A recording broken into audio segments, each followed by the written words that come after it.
যোৰহাট জিলাৰ মৰিয়নী জীৱন অভয়াৰণ্যৰ সমীপৰ ৩খন সংৰক্ষিত বনাঞ্চলৰ ৭টা স্থানত ব্যক্তিগত তৈল প্ৰতিষ্ঠান বেদান্ত কোম্পানীয়ে তেল খনন কৰিবলৈ যোজা চলোৱা সময়তে দল সংগঠনৰ প্ৰতিবাদত এই প্ৰতিক্ৰিয়া স্থগিত ৰাখিবলৈ বাধ্য হয় কোম্পানীটোৱে।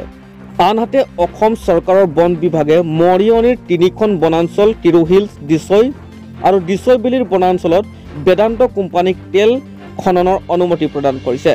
আনহাতে শুক্ৰবাৰে ৩খন বনাঞ্চলৰ তেল খননস্থলীত পৰিদৰ্শন কৰি যায় ৰাষ্ট্ৰীয় বন্যজীৱ বৰ্ডৰ সদস্য, ৰাজ্যৰ প্ৰধান মুখ্য বন সংৰক্ষকে ধৰি বন বিভাগৰ উচ্চ পদস্থ এটা দলে। কিন্তু বন বিভাগৰ বিষয়া দলটোৱে অতি গোপনে বনাঞ্চল কেইখনৰ সম্ভাৱ্য তেল খননস্থলীত পৰিদৰ্শন কৰি যোৱাক লৈ তীব্ৰ প্ৰতিক্ৰিয়াৰ সৃষ্টি হৈছে। ইফালে অসম নাগালেণ্ড সীমান্তৰ বিপদমান এলেকাত কিদৰে ব্যক্তিগত এটা কোম্পানীক তেল খননৰ বাবে অসম চৰকাৰে অনুমতি প্ৰদান কৰিলে তাক লৈ প্ৰশ্ন উত্থাপন হৈছে। মন কৰিবলগীয়া যে বন বিভাগৰ দলটোৱে অসমৰ বনাঞ্চলত নগাৰ ভয়াৱহ অগ্ৰাসন দেখি হতভম্ব হৈ পৰে। অসমৰ বনাঞ্চলত অবৈধভাৱে স্থাপন কৰা আকাশীটো, আকুমেন আৰু ভিক্ট বস্তিৰ নগাৰ লোকসকলে অসমৰ বন বিভাগৰ দলটোক বিপদমান এলেকাত নিষ্পত্তি হ'লেহে তেল খননৰ বাবে জৰীপ চলাবলৈ দিব বুলি স্পষ্ট কৰি দিয়া বুলি জানিব পৰা গৈছে। মৰিয়নীৰ পৰা শ্ৰীদ দাসৰ ৰিপৰ্ট, নিউজ 24 অসম। আপোনালোক সকলোৱে জানে যে আমি কৃষক মুক্তি সংগ্ৰাম সমিতিয়ে গিবন ৰক্ষাৰ স্বাৰ্থত ব্যাপক ৰূপত প্ৰতিবাদ সাব্যস্ত কৰি তুলিছিলোঁ আৰু ইয়াৰ প্ৰতিবাদৰ ফলশ্ৰুতিত ভাৰতীয় বন বিভাগে বা গ্ৰীণ ট্ৰিবিউনেলে এইটোক স্থগিত কৰি তেওঁলোকে এটা নিজাববীয়াকৈ এটা সাৰ্ভে কৰাৰ কাৰণে তেওঁলোকে মনস্থ কৰিছিলে, তাক আমি আদৰণি জনাইছিলোঁ। কিন্তু আজি আমি শেহতীয়াকৈ গম পালোঁ যে ভাৰতীয় বন বিভাগৰ মুখ্য বন সংৰক্ষক বিষয়া আৰু বেদান্ত কোম্পানী, যি বেদান্ত কোম্পানীক এই তেল খননৰ কাৰণে অনুমতি প্ৰদান কৰিছে, এই বেদান্ত কোম্পানীৰ উচ্চপদস্থ বিষয়াক লগত লৈ তেওঁলোকে অতি সংগোপনে আহি পেলাই আমাৰ ইয়াত যি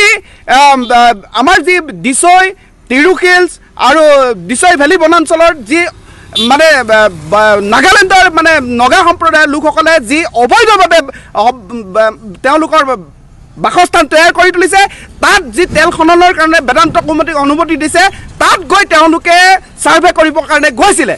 এতিয়া আমাৰ মূল কথাটো হ'ল ইমান সংগোপনে আহি তেওঁলোকে চৰকাৰী চাৰ্কিট হাউচত থাকিব লাগে, চৰকাৰী তথ্য অনুসৰি আহিব লাগে।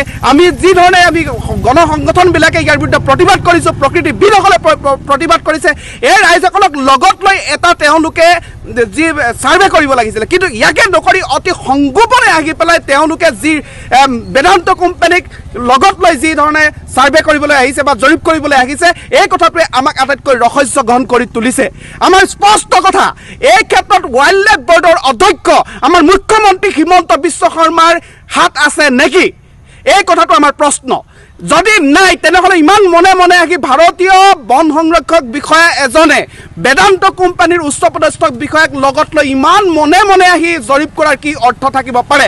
গতিকে আমি কৃষক মুক্তি সংগ্ৰাম সমিতিয়ে ভাৰতীয় বন বিভাগ, অসমৰ বন বিভাগ আৰু ৱাইল্ড লাইফ বৰ্ডৰ অধ্যক্ষ আমাৰ হিমন্ত বিশ্ব শৰ্মা, মুখ্যমন্ত্ৰী হিমন্ত বিশ্ব শৰ্মাক সকিয়নি প্ৰদান কৰিব বিচাৰিছোঁ, তুমি প্ৰথমে আমাৰ অসম নাগালেণ্ডৰ সীমা সমস্যা সমাধান কৰি তোলা। তাক সমাধান নকৰাকৈ আমাৰ গিবনক ধ্বংস কৰিবৰ কাৰণে তুমি দিছৈ ভেলী বনাঞ্চলত যি তেল খনন কৰিবৰ কাৰণে বেদান্ত কোম্পানীক দিছা, এই অনুমতি কোনো কাৰণতে মানি লোৱা নহ'ব। আৰু ইমান ৰহস্যঘনভাৱে তোমালোকে সংগোপনে যি কাৰ্য কৰিবলৈ লৈছা, ইয়াৰ বিৰুদ্ধে তোমালোকৰ বিৰুদ্ধে প্ৰতিবাদ সাব্যস্ত কৰি তোলা হ'ব, প্ৰতিৰোধ সংগ্ৰাম কৰি তোলা হ'ব।